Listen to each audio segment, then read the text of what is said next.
Have you ever felt invisible? Like the world just walks right past you, not seeing the beating heart, the memories etched deep within? Imagine the ache of that invisibility, amplified by the color of your skin, the lines etched by hardship on your face, the weight of a nation's promises feeling hollow. This is a story about that ache, that invisibility, and the quiet strength that can shatter it.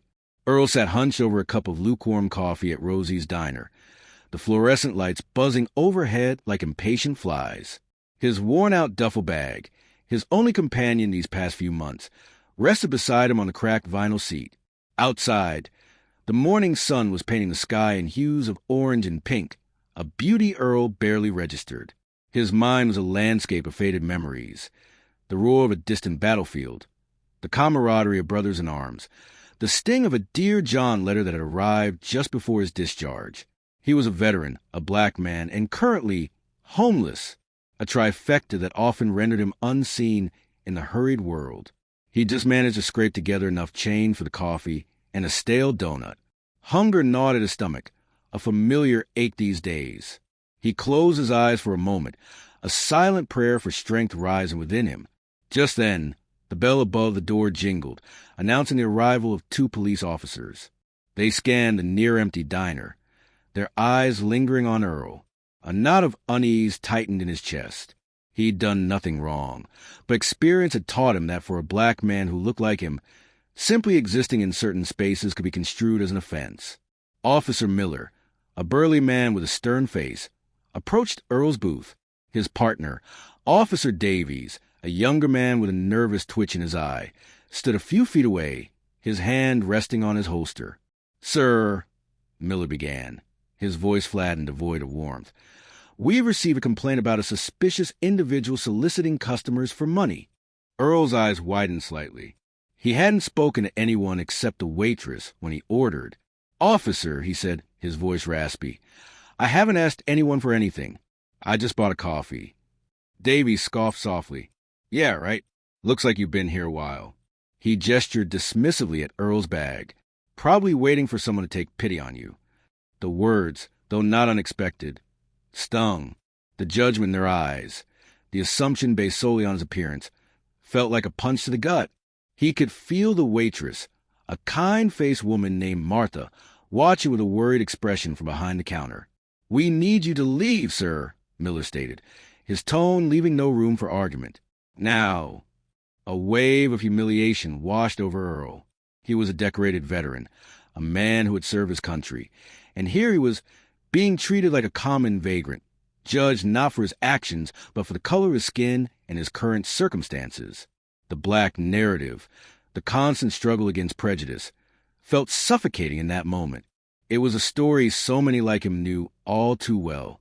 "But I haven't done anything," Earl pleaded, his voice trembling slightly. "Can't you just ask Martha? She saw me." Miller's gaze hardened. "We don't need to ask anyone. You fit the description." The description. Earl knew what that meant. Black, homeless, invisible. A surge of anger, hot and righteous, began to simmer beneath the surface of his despair. He was tired of being unseen, unheard, judged. He was more than the color of his skin, more than his current situation. He had earned respect, had sacrificed for his country, and he refused to be treated like this. A thought sparked his mind, a flicker of defiance. He reached into his worn jacket pocket and pulled out a slightly cracked cell phone. It was old, barely functional, but it was his lifeline. "All right," Earl said, his voice gaining a newfound steadiness. "If you insist I leave, fine. But first, I need to make one phone call." Miller and Davies exchanged a look of impatience. "Make it quick," Miller grunted. Earl slowly dialed a number, his fingers surprisingly steady despite the tremor in his hands. He held the phone to his ear, listening to the rings. Each ring felt like a beat of his heart, a drum roll in the quiet diner. Finally, the line connected. A familiar, authoritative voice answered. "This is General Thompson." Earl took a deep breath. "General, this is Sergeant Major Earl Johnson. We served together in Kandahar." There was a brief silence on the other end, then a shift in tone. "Johnson? Earl? Is that really you? What's going on, son?" Earl explained the situation, his voice calm but firm, recounting the officer's treatment, the blatant prejudice he felt. He didn't embellish, didn't play the victim. He simply stated the facts. General Thompson listened intently, his occasional grunts and questions the only interruptions. When Earl finished, there was another brief pause. "Give me the phone," General Thompson's voice commanded. Earl held out the phone to a bewildered Officer Miller. Miller hesitated for a moment, then reluctantly took it. "This is General Thompson." The voice on the other end boomed. "And you are speaking to a sergeant major under my command. I suggest you identify yourselves and explain why you are harassing a decorated veteran." The color drained from Miller's face. He stammered, trying to explain their actions, but General Thompson cut him off. "I don't want excuses, officer. I want names and badge numbers. And I assure you, by the end of the day, your superiors will be hearing about this. You have disrespected a soldier, and that is something I do not take lightly." Miller's voice was barely a whisper as he gave his and Davies' information. General Thompson's voice, though calm, held the weight of command. "See to it that Sergeant Major Johnson is treated with respect and allowed to finish his coffee. And officer," his voice sharpened, "you might want to start looking for new employment." He hung up. Miller, his face ashen, slowly handed the phone back to Earl. The bravado he had displayed just a moment ago had completely vanished, replaced by a look of fear and disbelief. Davy stood frozen, his nervous twitch now a full-blown tremor.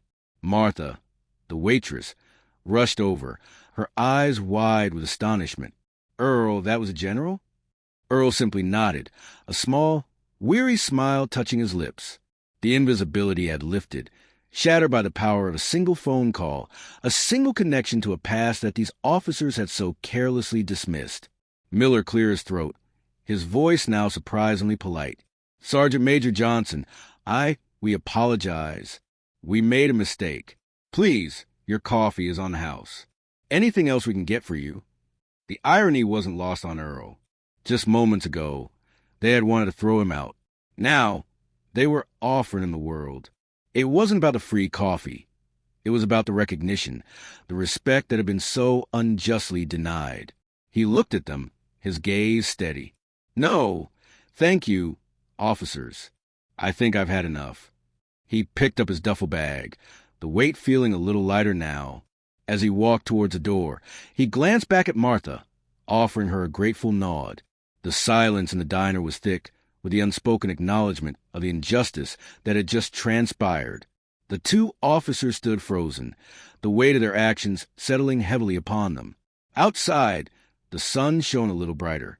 The world didn't suddenly become a perfect place, but for Earl, a small victory had been won. The phone call hadn't just been a connection to the past. It had been a bridge to a moment of justice in a world that often seemed determined to overlook him. Have you ever witnessed or experienced such blatant prejudice? What emotions does this story stir within you? We'd be interested to know where in the world you're watching this from. Share your thoughts and your location in the comments below. This story, the struggle for dignity in the face of judgment, is for all of us who have ever felt unseen, unheard, judged.